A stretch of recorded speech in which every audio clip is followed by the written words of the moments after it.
नमस्कार दोस्तों, आप सबका स्वागत है एक नई वीडियो में। और जो मुझसे पहली बार कनेक्ट हो रहे हैं इस वीडियो के थ्रू, आज चैत्र मास का पहला दिन है। मतलब कि हिंदू पद्धति के अनुसार आज हमारा नववर्ष है और आज ही से नवरात्रे भी शुरू हो रहे हैं। तो ये जो आज का वीडियो है ये कम्प्लीटली डेडिकेटेड है माँ भगवती के चरणों में।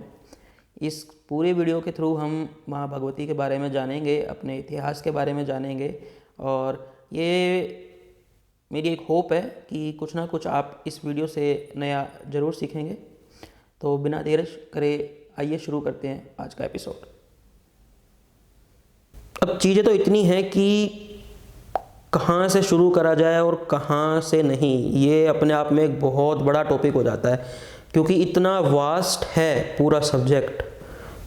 क्योंकि सब कुछ ही माँ के चरणों से शुरू हुआ और वहीं पे ख़त्म होता है, तो अब कहीं ना कहीं से तो शुरू करना ही था। तो मैंने जो डिसाइड किया वो ये कि आदिकाल में, मतलब बहुत पहले, जो हमने अलग अलग जगह नाम भी सुना होगा कि अगर हम दुर्गा चालीसा की बात करें तो उसके अंदर, और हम महिषासुरमर्दिनी स्तोत्र की बात करें तो उसके अंदर, और अगर हम अम्बे माँ की आरती की बात करें तो उसके अंदर, हमने हर जगह नाम सुना है। वो है महिषासुर, जो कि बहुत बड़ा, बहुत बलशाली एक असुर हुआ प्राचीन काल में। तो मैंने भी ये डिसाइड किया कि मैं इसी टॉपिक से अपना ये एपिसोड शुरू करता हूँ। तो अगर हम बात करें महिषासुर के बारे में तो श्रीमद् देवी भागवत पुराण के अंदर महिषासुर का वर्णन आता है। और श्रीमद् देवी भागवत पुराण में भी 5वें स्कंद के अंदर और 5वें स्कंद के दूसरे अध्याय में महिषासुर का वर्णन आता है। तो बेसिकली तो हम सब जानते हैं कि महिषासुर के पास ब्रह्मा जी का वरदान था कि वो किसी भी पुरुष से नहीं मर सकता था, चाहे वो दैत्य पुरुष हो, मनुष्य पुरुष हो, देव पुरुष हो, गंधर्व, यक्ष, कुछ भी हो, वो पुरुष से नहीं मर सकता था। उसको वरदान ही यही था कि मैं मरूं तो एक अबला स्त्री के हाथों मरूं। उसने ब्रह्मा जी से यही वरदान लिया था। तो ये बेसिक चीज़ तो मैं समझता हूँ कि हम सभी जानते हैं। तो थोड़ा सा और हम इसके पीछे चलते हैं कि महिषासुर का इतिहास क्या था, कहाँ से उसकी उत्पत्ति हुई, क्या हुआ क्या नहीं, थोड़ा सा हम उसके डिटेल में चलते हैं। तो प्राचीन काल में एक दनु नाम का दैत्य हुआ। तो दनु नाम का जो दैत्य था उसके 2 पुत्र थे। एक का नाम था रंभ और एक का नाम था करंभ। तो रंभ और करंभ दोनों ही निसंतान थे, मतलब उनकी कोई भी संतान नहीं थी। तो दोनों भाइयों ने ये एक इच्छा करी कि हम दोनों की संतानें नहीं हैं तो हम दोनों तप करते हैं और तपस्या के थ्रू हम संतान प्राप्त करेंगे। तो इसी इच्छा से, संतान प्राप्ति की इच्छा करके दोनों भाइयों ने तप करने का ठाना। तो इसमें जो भाई था करंभ, उसने जो तप का तरीका अपनाया वो ये था कि पंचनद का मतलब हो गया 5 नदियाँ जहाँ पर मिलती हैं, वो पानी जिसमें 5 नदियों का पानी है, उसमें डूबकर उसने तपस्या अपनी शुरू करी।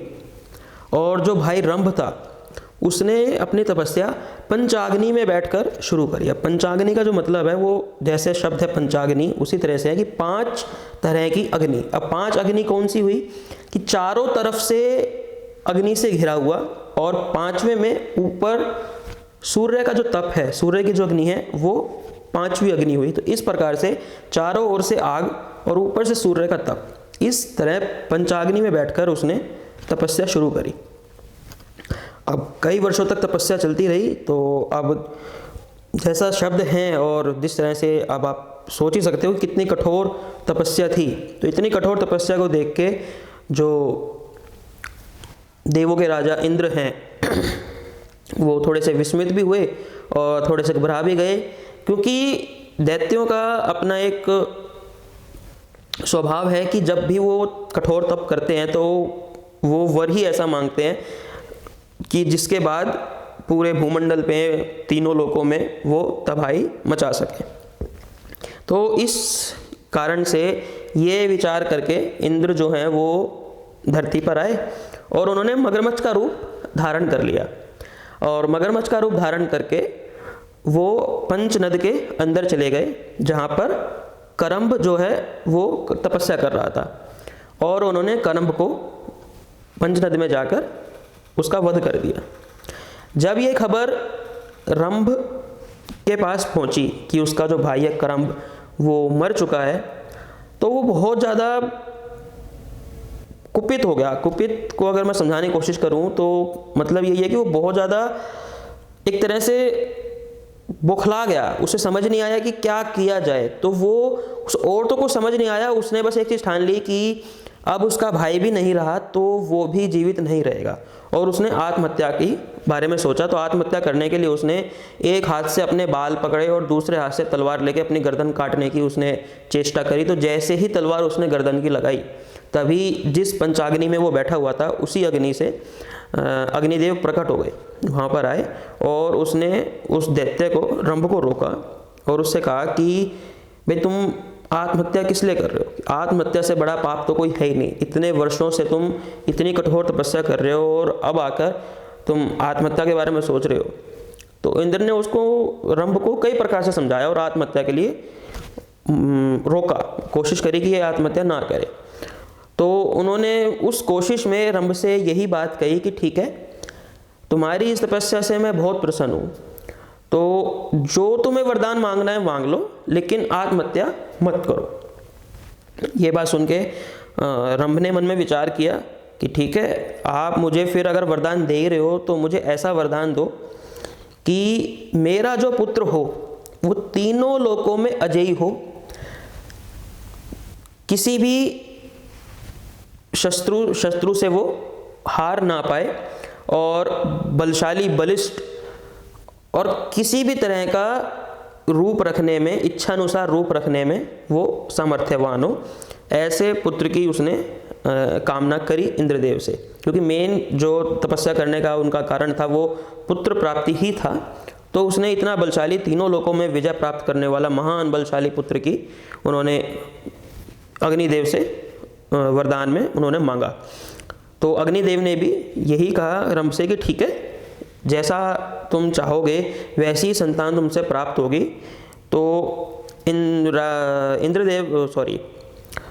अग्निदेव ने रंभ को आशीर्वाद देते हुए यही कहा कि ठीक है, जिस भी पहली स्त्री को देख के, कि जिस स्त्री को देख के तुम्हारे मन में आसक्ति आ जाएगी, प्रेम भाव आ जाएगा, उसी स्त्री से तुम्हारा ऐसा पुत्र प्राप्त होगा जो तुम्हारी इच्छा होगी, वैसा ही पुत्र प्राप्त होगा।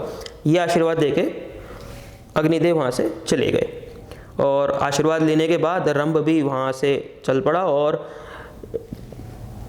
अपनी मनचाही स्त्री, जो उसको ऐसा बलिष्ठ, ऐसा बलवान पुत्र दे सके, ऐसी स्त्री की खोज में वहाँ से निकल पड़ा। तो काफ़ी दिनों तक घूमने के बाद, क्योंकि अब उसकी जो इच्छा थी वो थी ये कि पहले तो पुत्र प्राप्ति की तो इच्छा मन में दृढ़ थी, और रही सही भाई के मरने के बाद उसके मन में देवताओं के प्रति और क्रोधाग्नि, जो कितना गुस्सा पनप गया कि मुझे पुत्र तो ऐसा चाहिए कि जो देवों पर क्या समस्त लोक पे विजय प्राप्त कर ले। तो ढूंढते ढूंढते कि ऐसी स्त्री उसे मिले कि जो इतने बलशाली पुत्र को जन्म दे सके, पर नियति जो है वो है। तो ये घूमते घूमते जब वो एक जगह आया तो वहाँ पर एक महिषी थी। महिषी मतलब एक भैंस, एक मदमस्त जिसे कहते हैं ना, जैसे मदमस्त कि बिल्कुल बिना किसी टेंशन के एक महिषी विचरण कर रही थी। तो उस महिषी को देखकर जो रंभ नाम का जो राक्षस था वो उस पर मोहित हो गया, उस पर आसक्त हो गया। तो वो महिषी के पास जाके उसने उसको बोला कि मैं तुमसे विवाह करना चाहता हूँ और तुमसे मैं अपना पुत्र प्राप्त करना चाहता हूँ। तो अब रंभ भी कोई छोटा मोटा राक्षस था नहीं, इतना प्रतापी राक्षस था। तो महिषी भी उस बात पे उससे राजी हो गई और उसने उससे विवाह किया, और रंभ के वीर्य से वो महिषी गर्भवती हुई। गर्भवती होने के बाद रंभ उस महिषी को लेके पाताल लोक चला गया और उसकी देखभाल करने लगा, क्योंकि अब उसी से उसका पुत्र प्राप्त होना था। तो एक दिन महिषी और जो रंभ थे वो ऐसे विचरण कर रहे थे कहीं पे, तो एक दूसरा महिष, मतलब एक दूसरा भैंसा उस महिषी को देखकर उस पर मोहित हो गया और उसके पीछे दौड़ने लगा। अब अपनी जो पत्नी है महिषी, उसको दौड़ता देख रंभ उस महिष से लड़ने भागा, क्योंकि उसके गर्भ में उसका पुत्र था। तो उन दोनों के युद्ध में महिष ने रंभ को मार दिया। उन दोनों का, महिष का और रंभ का युद्ध हुआ, तो उसमें महिष भी इतना ताकतवर था कि उसने उस रंभ को मार दिया। अब महिषी अपनी जान बचाने के लिए, भाई पति तो मर ही चुका है, तो अपनी जान बचाने के लिए वो भागती भागती यक्षों के पास पहुंची। यक्षों के पास पहुंची तो उसने अपनी पूरी बात बताई कि ऐसे ऐसे एक महिष मेरे पीछे पड़ गया है और मेरे पति को उसने मार दिया है। तो यक्षों ने उस महिषी के प्राण बचाए और महिष से युद्ध करके, उस भैंसे से युद्ध करके उस भैंसे को मार गिराया। और श्रीमद् देवी भागवत पुराण के अनुसार जो वो यक्ष थे वो रंभ के मित्र थे। तो मित्रता के नाते उन्होंने उस रंभ के मृत शरीर का अंतिम संस्कार किया। तो अंतिम संस्कार जब किया तो अपने पति की चिता देखकर जो महिषी थी वो इतनी ज़्यादा विरक्त हो गई, इतनी ज़्यादा दुखी हो गई कि उसकी जीने की जो इच्छा है वो ख़त्म हो गई। और उसने कहा कि मैं भी इस चिता में जल के अपने प्राण त्याग दूंगी और मुझे अब नहीं जीना है। यक्षों ने उस महिषी को खूब समझाया कि भाई तुम्हारे गर्भ में उस रंभ का पुत्र है और आप कैसे मर सकती हो, लेकिन वो इतनी ज़्यादा दुखी थी, इतनी ज़्यादा विरक्त हो चुकी थी कि वो उस चिता में कूद गई। अब जैसे ही महिषी उस चिता में कूदी तो जो रंभ की चिता थी उस चिता के मध्य भाग में से, बिल्कुल बीचों बीच में से एक बड़ा ओजस्वीवान बलशाली एक महिष उत्पन्न हुआ। वो ही महिष आगे चलकर महिषासुर बना। कहने का अर्थ यह है कि वो जो चिता से महिष उत्पन्न हुआ वो ही रंभ का पुत्र था। उस चिता में से, इसमें कथा है श्रीमद् देवी भागवत पुराण में कि उसी चिता में से एक और अन्य दैत्य उत्पन्न हुआ था, जो कि रंभ ही दूसरा रूप लेके, दूसरा शरीर लेके उत्पन्न हुआ था, क्योंकि वो अपने पुत्र में बहुत आसक्त था। अपने पुत्र को लेके वो बहुत ज़्यादा उससे प्यार करता था। तो रंभ दूसरा शरीर लेके उस चिता में से उत्पन्न हुआ, जो कि बाद में रक्त बीज के नाम से जाना गया। तो ये कथा श्रीमद् देवी भागवत पुराण में लिखी हुई है। अब महिषासुर, जैसा कि अग्निदेव का वरदान था रंभ को कि इतना बलशाली, तीनों लोकों का विजेता वो होगा और किसी भी तरह का रूप रखने में वो सक्षम होगा, किसी भी तरह का वो रूप रख सकता होगा। तो ये सब उसके पास वरदान पहले से थे। तो उस दैत्य का, उस असुर का, बाकी सब दैत्यों ने उसको अपना राजा घोषित कर दिया कि भाई इतना बलशाली है तो यही हमारा आगे से राजा होगा। तो राजा बनने के बाद महिषासुर ने समस्त भूमंडल, मतलब पूरी की पूरी पृथ्वी पर स्वयं आधिपत्य किया। स्वयं आधिपत्य का अर्थ यहाँ पर यही है कि उसने बिना किसी सेना की सहायता के अकेले पूरी भूमि पर, पूरी पृथ्वी पर जितने भी राजा थे या तो उनको मार दिया या फिर जो उससे युद्ध में अपनी हार स्वीकार कर गए उनको अपने नीचे कर दिया कि आप ठीक है जीवित हो, आप मुझे कर देते रहो और आप जीवित रहोगे। महिषासुर ने स्वयं, इतना बलशाली वो असुर हुआ कि जिसने पूर्ण भूमि, पूरी पृथ्वी पर अपना आधिपत्य स्थापित कर लिया। अब पूरा भूमि पर उसका आधिपत्य हो गया तो भाई जो उसके रूल्स हैं वो ही सबको मान्य होंगे। तो उसने ब्राह्मणों से यज्ञ में भाग लेना शुरू कर दिया। यज्ञ में भाग लेने का अर्थ देखो यहाँ पर क्या है कि जिस प्रकार से हम यज्ञ करते हैं, हवन करते हैं, तो उसमें हम मंत्र उच्चारण करते हैं। अब मंत्र उच्चारण जब करते हैं तो वो मंत्रों से जो हम सामग्री, जो आहुति हम यज्ञ में डालते हैं वो देवताओं को प्राप्त होती है। तो महिषासुर ने क्या शुरू कर दिया कि जब आप यज्ञ करोगे तो आप ऐसे मंत्र बोलोगे कि वो यज्ञ का जो भाग है वो मुझे प्राप्त होगा। अब समस्त भूमंडल पर विजय प्राप्त करने के बाद, ब्राह्मणों से यज्ञ में भाग लेने के बाद महिषासुर अभिमान में इतना चूर हो गया कि उसने मन में विचार कर लिया कि अब वो भूमंडल के बाद अन्य लोकों पर भी विजय प्राप्त करने के लिए युद्ध करेगा। अब महिषासुर कितना भी अभिमानी क्यों नहीं था, लेकिन बुद्धि में वो कम नहीं था। अब उसे ये पता था कि वो बलशाली बहुत है, देवताओं से युद्ध में अजेय है, लेकिन फिर भी उसको डर था कि वहाँ वो लड़ेगा तो कुछ ना कुछ हानि हो सकती है। तो उस चीज़ को ध्यान में रखते हुए उसने पहले तपस्या करने का विचार किया और उसने ब्रह्मा जी की तपस्या करी। ऐसा श्रीमद् देवी भागवत पुराण में भी वर्णन है कि उसने सुमेरु पर्वत पर जाकर 10,000 वर्षों तक ब्रह्मा जी की तपस्या करी। और इतनी कठोर तपस्या 10,000 वर्षों तक तपस्या करने के बाद ब्रह्मा जी प्रसन्न हुए और महिषासुर के पास आए और उससे वरदान मांगने के लिए कहा कि भाई जो तुम्हारी इच्छा हो, जो तुम्हारा मन करे वो तुम मुझसे मांग सकते हो। तो महिषासुर ने ब्रह्मा जी से अमर तत्व मांगा कि वो अमर होने की इच्छा रखता है, तो आप उसे अमरता का वरदान दीजिए। तब परमपिता ब्रह्मा जी ने महिषासुर को समझाया कि अमर जो है वो नहीं हो सकता कोई भी जीव जो मृत्यु लोक पर जन्म ले चुका है। उन्होंने कई प्रकार से महिषासुर को समझाया कि भाई जिसका जन्म हो चुका है उसकी मृत्यु निश्चित है। अब देखिए यहीं पे किस प्रकार से जो जगत की माया है वो भ्रम में डालती है। ब्रह्मा जी खुद महिषासुर को समझा रहे हैं कि जब मृत्यु हुई है तो जब जन्म हुआ है तो मृत्यु तो निश्चित है। फिर भी महिषासुर यही विचार कर रहा है कि किस तरह से ऐसा वरदान मांगा जाए कि वो अमर हो जाए।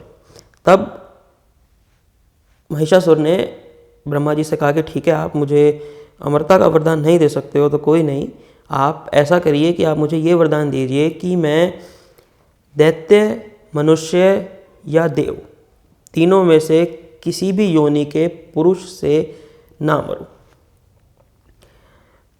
समस्त लोक में ऐसा कोई पुरुष ना हो जो मुझे मार सके, और मेरी मृत्यु होनी है तो वो किसी अबला नारी के ही हाथों हो। क्योंकि महिषासुर के अपने विचार यही थे कि जो कोई पुरुष ही मुझे नहीं मार सकता तो एक अबला नारी जो खुद अपने आप में कमज़ोर है वो मुझे किस प्रकार से मारेगी। तो ये उसने मन में विचार किया और ब्रह्मा जी से उसने ये वरदान में मांगा। तो ब्रह्मा जी ने खुशी खुशी उसको ये वरदान दे दिया कि ठीक है, जैसी आपकी इच्छा है उसी प्रकार से आपकी मृत्यु होगी। आपको इस संसार का, इस तीनों भुवन में, तीनों लोकों में ऐसा कोई पुरुष नहीं है जो आपको मार सकता है, और आपकी मृत्यु किसी अबला नारी के ही हाथों होगी। ये वरदान देने के बाद ब्रह्मा जी वहाँ से चले गए और महिषासुर भी अपने पाताल लोक आ गया और बाकी सभी दैत्यों को इकट्ठा करके उसने स्वर्ग पे युद्ध करने के लिए वो तैयारी करने लगा। अब देखिए महिषासुर बलशाली तो इतना था ही, इतना महान बलशाली जिसने त्रिभुवन तीनों लोकों में जिसके चर्चे हों और भूमंडल पर पूरा उसने आधिपत्य कर ही लिया था। तो वो अपने आप में इतना बलशाली था कि वो स्वयं देवताओं को हरा सकता था। लेकिन वो अब बाकी दैत्य समाज से, पूरे बाकी सब दानवों से यही कहता है कि मैं चाहूँ तो अकेला स्वर्ग में आधिपत्य कर सकता हूँ, इंद्र को हरा सकता हूँ, लेकिन तुम मेरे साथ लड़ाई करोगे तो तुम्हारा भी यश होगा, तुम्हारा भी नाम होगा, इसीलिए मैं तुमको भी लड़ाई में लेके जाऊँगा। सोचिए कितना उसके अंदर अपने बल को लेके गौरव था और अपने ऊपर कितना कॉन्फिडेंस उससे था। तो ये सब कह के अब उस महिषासुर के काल में बहुत बलशाली राक्षस हुए। तो उनमें से कुछ बलशाली राक्षसों का वर्णन श्रीमद् देवी भागवत पुराण में आता है कि कौन कौन राक्षस किस प्रकार से उसके सेना में था।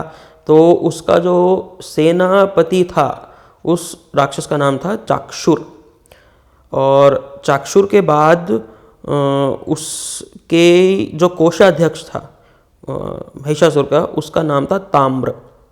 इसके अलावा और बहुत सारे राक्षसों का वर्णन है, मैं सबका नाम तो नहीं यहाँ पर बता सकता, नहीं तो वीडियो बहुत ज़्यादा लंबी हो जाएगी। लेकिन मेन जो नाम हैं उसमें एक है असिलोम, एक है त्रिनेत्र, बाष्कल, ऐसे करके कई सारे हैं। ये थोड़े से मेन हैं जिनका युद्ध में भी वर्णन है कि किसने किस प्रकार कहाँ कहाँ किस तरह से लड़ाई लड़ी।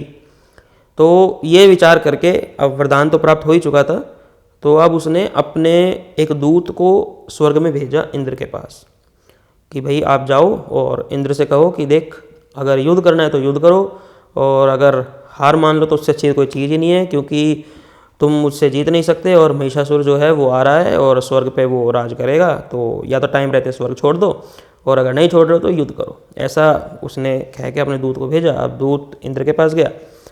अब जानते तो सभी थे कि भूमंडल पर महिषासुर का आधिपत्य हो चुका है, लेकिन देवता भी अपने आप में कोई कम नहीं है, बहुत ज़्यादा शक्तिशाली प्रभुत्वशाली हैं वो भी। तो उसने महिषासुर द्वारा भेजे हुए जो दूत है उसकी पूरी बात सुनी, और इंद्र ने उसका उपहास उड़ाते हुए, मजाक उड़ाते हुए उससे कहा कि भाई तुम मुझसे नहीं जीत सकते, और एक काम करो, महिषासुर को जाके समझाओ कि भैया अगर ज़िंदा रहना है तो वहीं रहे, अपने वहीं पर राज करता रहे, और अगर इंद्र की तरफ देखा भी और स्वर्ग की तरफ देखा भी तो मृत्यु को प्राप्त होगा।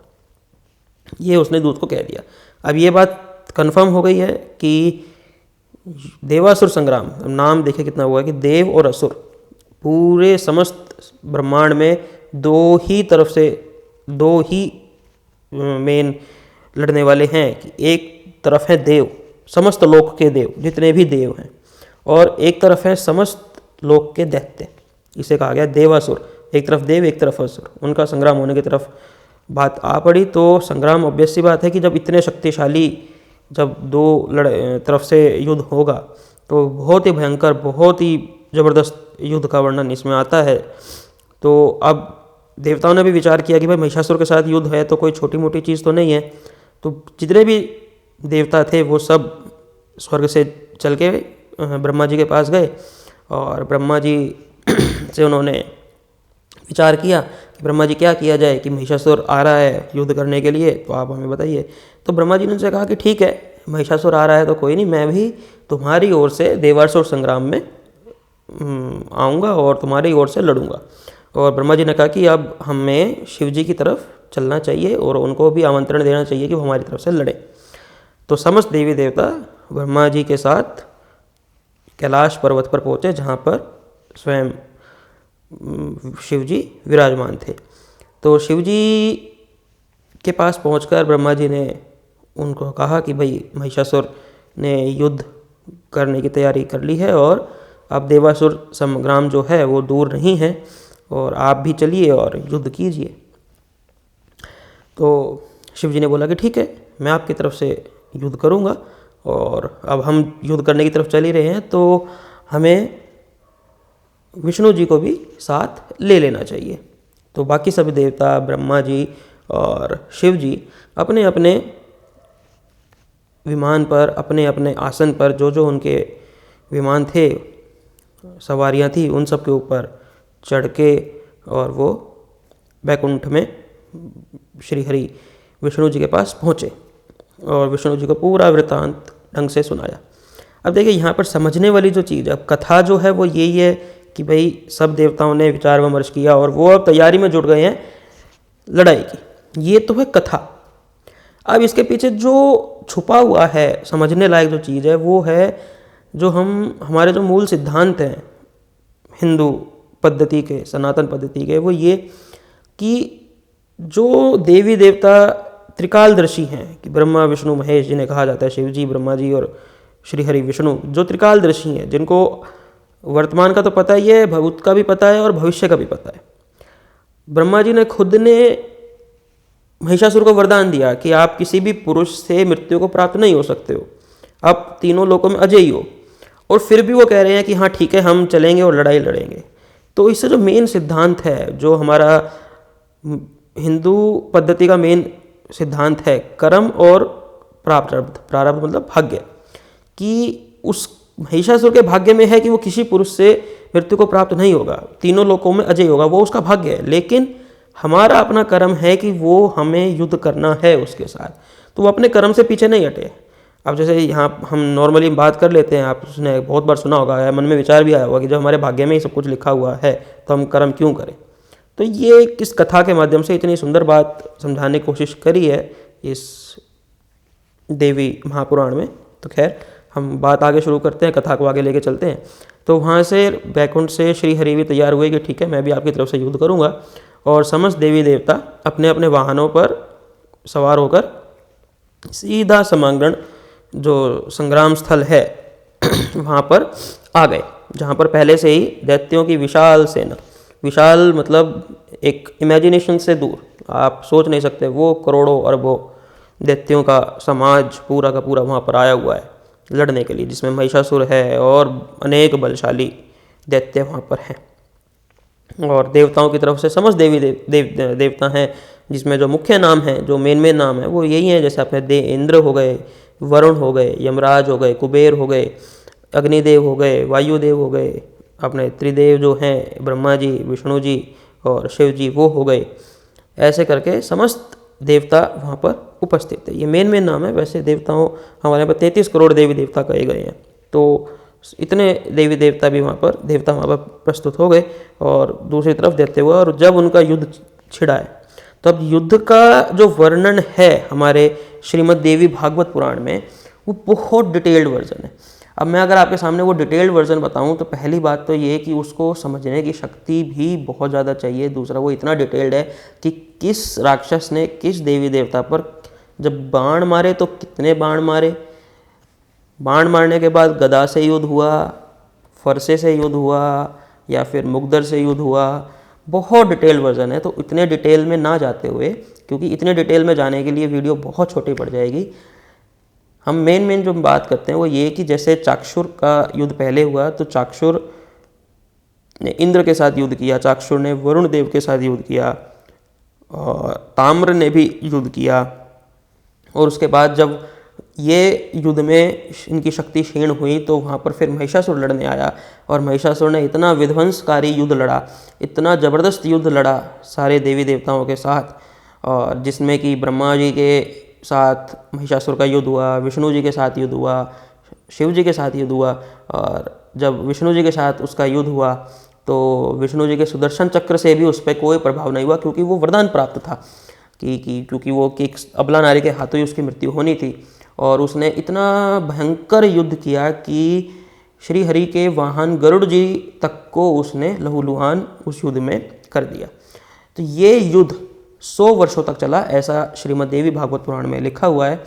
100 वर्षों के युद्ध के बाद जो त्रिदेव थे, ब्रह्मा जी, विष्णु जी और शिव जी, वो अपने अपने लोकों की तरफ चले गए, क्योंकि अब उन्हें पता था कि हाँ हमने अपना कर्म कर लिया है, 100 वर्षों तक युद्ध कर लिया है, इस युद्ध का कोई अंत नहीं है, क्योंकि महिषासुर को हम नहीं मार सकते, उसका हम वध नहीं कर सकते, उसका वध एक स्त्री के हाथों ही होना है। तो वो अपने अपने लोकों में चले गए। अब जब त्रिदेव उस युद्ध से चले गए तो देवताओं ने भी अपनी हार जो है वो स्वीकार कर ली और वो भी वहाँ से भाग गए। अब स्वर्ग खाली हो गया तो स्वर्ग में महिषासुर का आधिपत्य हो गया। महिषासुर अपनी सेना के साथ, दैत्यों के साथ स्वर्ग में जाकर विराजमान हो गया। इंद्र का जो आसन है वो ग्रहण कर लिया और जो यज्ञ में भोग देवताओं को मिलता था वो भोग वो खुद प्राप्त करने लग गया। आप देखिए ये किस समय की बात है, सतयुग की, जहाँ पर जो लाइफ स्पैन है वो इतना अद्भुत था कि हम आप और मैं इमेजिनेशन के हमारे बियॉन्ड हो जाती हैं चीज़ें, तो हम इनको माइथोलॉजी कह देते हैं। लेकिन अगर आप में विश्वास है अपनी कथाओं को लेके, वो समय दूसरा था जहाँ पर, और दूसरा ये योनियों की बात हो रही है, ये मनुष्य योनि की बात नहीं हो रही है, दैत्य योनि की बात है, दानव योनि की बात है, जो करोड़ों वर्ष लाखों वर्ष जीते थे, तभी वो 10,000 वर्षों तक उन्होंने तप किया, 100 वर्षों तक लगातार युद्ध किया और उसके बाद स्वर्ग में वो उन्होंने आसन ग्रहण किया। तो ये बात तो मानने वाली है कि इमेजिनेशन के बियॉन्ड है, कि हमारी सोचने की क्षमता भी वहाँ तक नहीं है। लेकिन जस्ट बिकॉज कि हम उसको समझ नहीं सकते, हमारी इतना सामर्थ्य नहीं है, तो मैं ये बात मानता हूँ कि हम इसको माइथोलॉजी कह के और हम इसको नकार दें। ये माइथोलॉजी नहीं है, ये बिल्कुल एक सच है। और अगर विश्वास है तो सब कुछ सच है, और विश्वास नहीं है तो आप इसको एक माइथोलॉजी कह सकते हैं। लेकिन ये मेरा अपना मत है कि ये माइथोलॉजी नहीं है।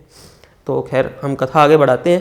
तो महिषासुर स्वर्ग में चला गया और उसके बाद जो बाकी देवी देवता हैं वो कई वर्षों तक अपनी जान बचाते हुए, क्योंकि समस्त लोकों में दैत्यों का राज हो गया, दानवों का राज हो गया, तो वो भिन्न भिन्न प्रकार से अलग अलग तरीके से, हर तरीके से जितना वो कर सकते थे उतना वो कष्ट बाकी सब योनियों पर पहुँचा रहे थे। तो देवी देवता भी कभी किसी गुफाओं में, कभी कहीं कहीं भी कहीं, कभी किसी लोक में, कभी किसी कंदराओं में छुपते छुपाते अपनी जान बचाते रहते। ऐसा करते करते अनेकों अनेक वर्ष बीत गए।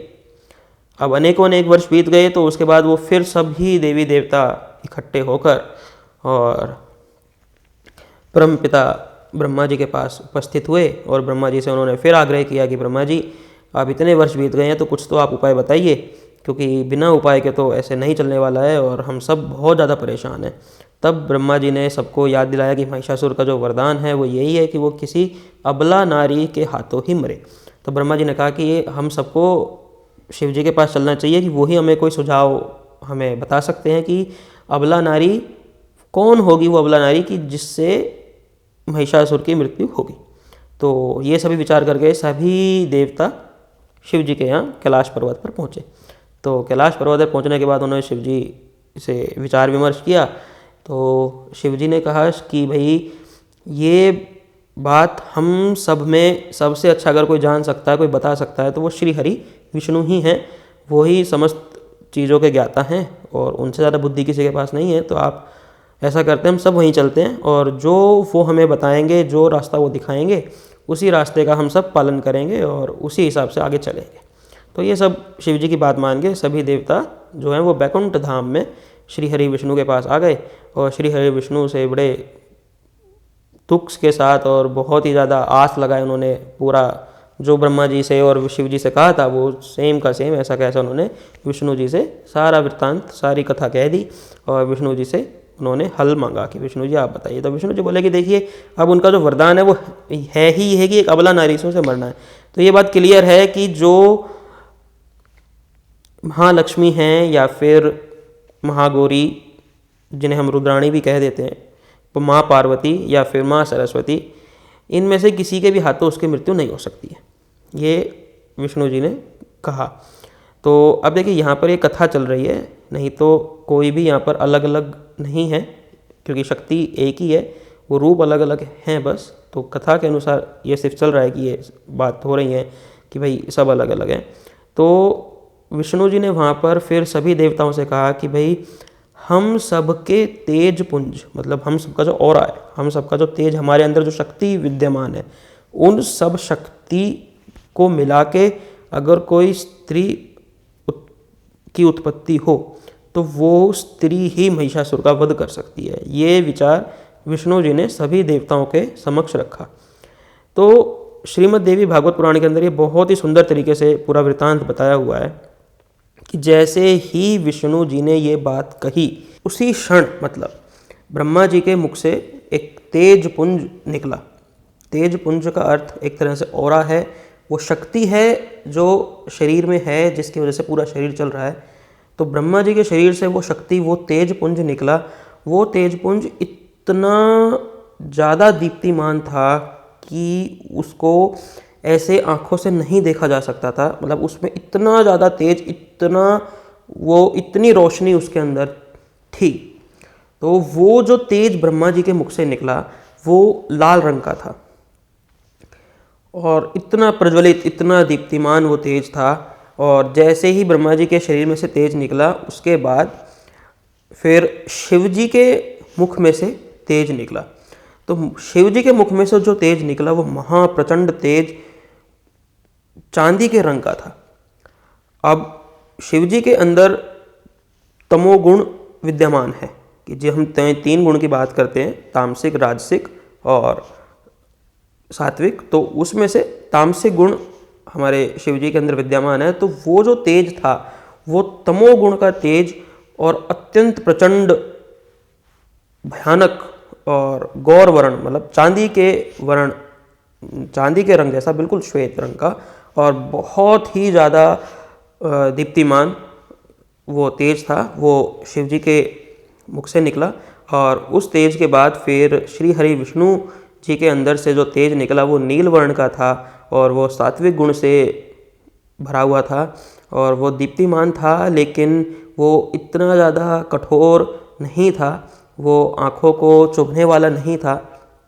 और तीनों के बाद, ब्रह्मा जी, शिव जी और विष्णु जी के बाद, फिर बाकी सभी देवताओं में से बारी बारी तेज पुंज निकले। तो जो मेन देवताओं के नाम वर्णित हैं वो यही हैं कि जैसे इंद्र के बाद फिर कुबेर जी के बाद यम, अग्निदेव, वरुण देव, सूर्य, और फिर सभी देवताओं के शरीर में से बारी बारी तेज पुंज निकला।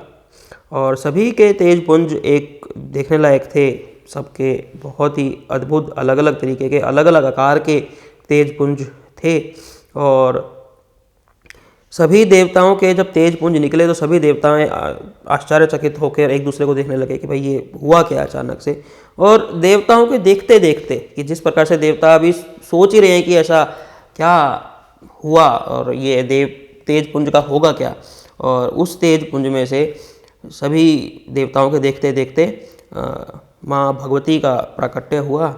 और एक अत्यंत मनोहर, जिसकी शब्दों में किसी भी तरीके से वर्णन नहीं किया जा सकता, जिसका आपकी अपनी एक इमेजिनेशन ही वहाँ तक आपको लेके जा सकती है।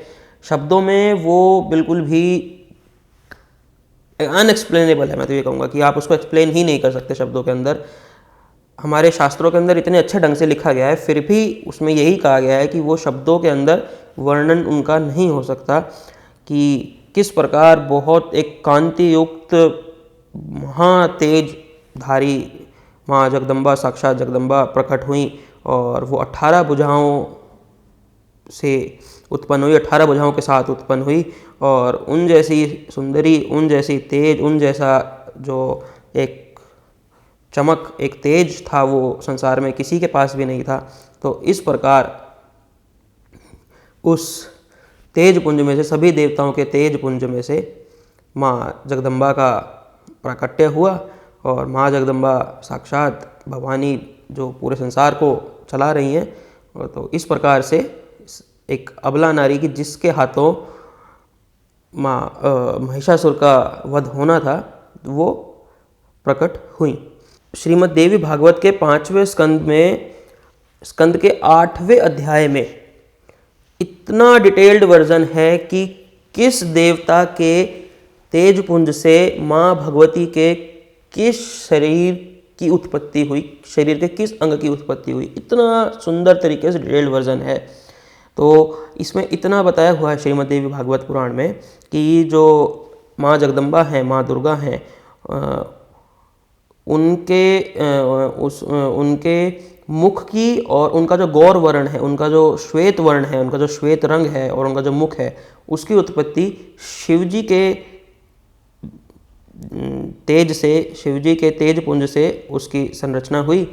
और यमराज जी के तेज से माँ भगवती के केशों की उत्पत्ति हुई। माँ के जो इतने सुंदर केश, घुंघराले और काले जो केश हैं, उनकी उत्पत्ति यमराज जी के तेज पुंज से हुई।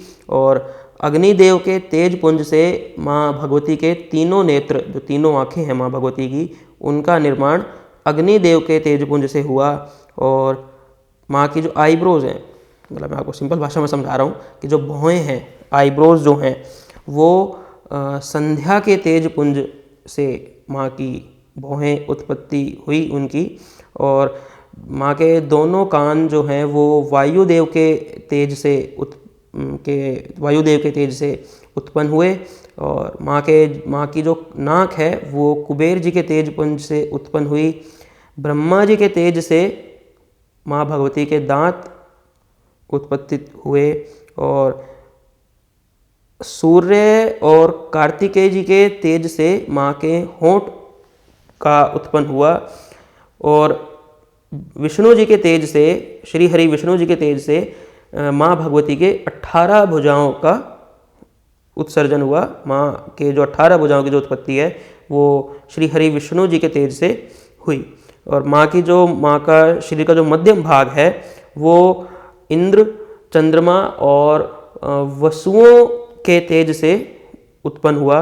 और माँ का जो शरीर का निचला भाग है वो पृथ्वी और वरुण देव के तेज से उत्पत्ति हुआ। तो इतना सुंदर तरीके से वर्णन श्रीमद् देवी भागवत पुराण के 5वें स्कंद के 8वें अध्याय में इन सब का वर्णन है डिटेल में। तो इन सब के बाद अब जैसा विष्णु जी ने कहा था कि जब माँ की उत्पत्ति होगी, उस स्त्री की उत्पत्ति होगी, तो हम सब अपने अपने अस्त्र शस्त्र, अपने आयुध उनको भेंट करेंगे और उस अस्त्रों को, शस्त्रों को लेके माँ भगवती महिषासुर से युद्ध करेगी और महिषासुर का वध कर देंगी। सबसे पहले क्षीर सागर ने माँ भगवती को लाल रंग के, बिल्कुल रक्त वर्ण जिसे कहा, मतलब शास्त्रों में रक्त वर्ण लिखा गया है कि रक्त वर्ण में जैसे खून का जो रंग होता है, बिल्कुल लाल रंग के 2 वस्त्र क्षीर सागर ने माँ को दिए, जो कि कभी भी जीर्ण न होने वाले, मतलब जो कभी भी फट नहीं सकते थे, गल नहीं सकते थे, ऐसे वस्त्र क्षीर सागर ने माँ भगवती को दिए। और इसके अलावा उन्होंने माँ को कुंडल दिए, कड़े दिए और बहुत ही सुंदर एक चूड़ामणि माँ को भेंट में दी। इसके बाद विश्वकर्मा जी ने माँ को बाजूबंद दिए। आप माँ की अगर तस्वीर देखें तो जो बाजूबंद माँ इतने सुंदर तरीके से उन्होंने अपने हाथों में बांधे हुए हैं, तो वो बाजूबंद और पैरों में पहनने के लिए नुपुर माँ को विश्वकर्मा जी ने दिए। और फिर उस विश्वकर्मा जी के बाद समुद्र ने माँ को अंगूठियाँ दी अपने पहनने के लिए। इसके बाद वरुण देव ने माँ भगवती को कमलों का हार दिया, कमल मतलब कमल पुष्प का हार दिया, जो कभी भी ना मुरझाए, ऐसे कमल जो पुष्प थे उनका हार वरुण देव ने माँ भगवती को दिया। इसके अलावा वरुण देव ने माँ भगवती को एक वैजंती नाम की माला भी अर्पित करी। इसके बाद हिमवान ने माँ को बिल्कुल सोने के रंग जैसा, जैसे सोने का रंग होता है उस रंग जैसा माँ को एक शेर, एक सवारी के रूप में, एक वाहन के रूप में भेंट किया। और उस सिंह को पाकर, उस शेर को पाकर माँ भगवती उस शेर के ऊपर विराजमान हुई 18 भुजाओं के साथ। जो हम तस्वीर में देखते हैं माँ भगवती की, माँ दुर्गा की एक तस्वीर की, सिंह के ऊपर सवार वो हैं, तो वो सिंह जो है वो हिमवान ने माँ को भेंट में दिया। उसके बाद विष्णु जी ने अपने सुदर्शन चक्र के अंश से उत्पन्न एक चक्र माँ भगवती को दिया। शिव जी ने अपने त्रिशूल के अंश से एक त्रिशूल उत्पन्न करके माँ भगवती को दिया। वरुण देव ने अपने एक ओजस्वीवान शंख में से एक और शंख उत्पन्न करके माँ भगवती को शंख दिया। अग्निदेव ने अपनी ही शक्ति हथियार के रूप में, एक आयुध के रूप में माँ को दी। वायुदेव ने माँ को धनुष और बाणों से भरा हुआ तरकश दिया। इसके अलावा इंद्र ने माँ भगवती को अपने ही वज्र में के अंश से एक वज्र की उत्पत्ति करके माँ को वज्र दिया। और इसके अलावा इंद्र ने अपना जो उनका हाथी था ऐरावत, उस ऐरावत के गले में से उतार के एक घंटा माँ को अर्पित किया, जो कि माँ के सिंह के गले में माँ ने उसको धारण किया। तो उस घंटे को इंद्र ने ऐरावत से उतार कर दिया। इसके अलावा यमराज ने अपने जो कालदंड, जिससे वो कालदंड यमराज जी का वो हथियार जिससे किसी भी जीवित जीव की मृत्यु निश्चित है, उस कालदंड में से निर्मित दंड माँ भगवती को अर्पण किया। इसके अलावा ब्रह्मा जी ने माँ भगवती को गंगा जल से भरा हुआ एक कमंडल माँ को अर्पित किया। और इन सब के अलावा भी और बाकी बहुत सारे देवी देवताओं ने माँ को अलग अलग चीज़ें अर्पण करी। तो इन सब के बाद माँ की, जब माँ भगवती को सारे अस्त्र शस्त्र देवी देवताओं ने अर्पित कर दिए और माँ एक सिंह पे सवार होकर उन सबको एक इतने सुंदर दर्शन देती हैं, तो सभी देवता मिलकर माँ की स्तुति करते हैं। तो इसी प्रकार से जैसे हम जब हम किसी देवता के आगे, किसी अपने इष्ट के आगे हम जिस प्रकार से उनकी स्तुति करते हैं, उसी प्रकार से बाकी सभी देवताओं ने माँ भगवती की स्तुति करी। और उनकी स्तुति करने के बाद उन्होंने माँ भगवती से आग्रह किया कि जिस काम के लिए आपकी उत्पत्ति हुई है, अब आप वो काम करिए, महिषासुर का वध करिए और हम सबको आप उसके भय से हमको मुक्त करिए। आई होप आपको ये वीडियो ज़रूर पसंद आई होगी और आपने कुछ ना कुछ इस वीडियो के थ्रू नया ज़रूर सीखा होगा। तो जल्दी मिलते हैं हम इस पॉडकास्ट के नेक्स्ट एपिसोड में, जिसमें महिषासुर के वध की आगे की कथा और भी बहुत कुछ उसके अंदर होगा। तब तक के लिए यूं ही खुश रहिए, स्वस्थ रहिए। धन्यवाद।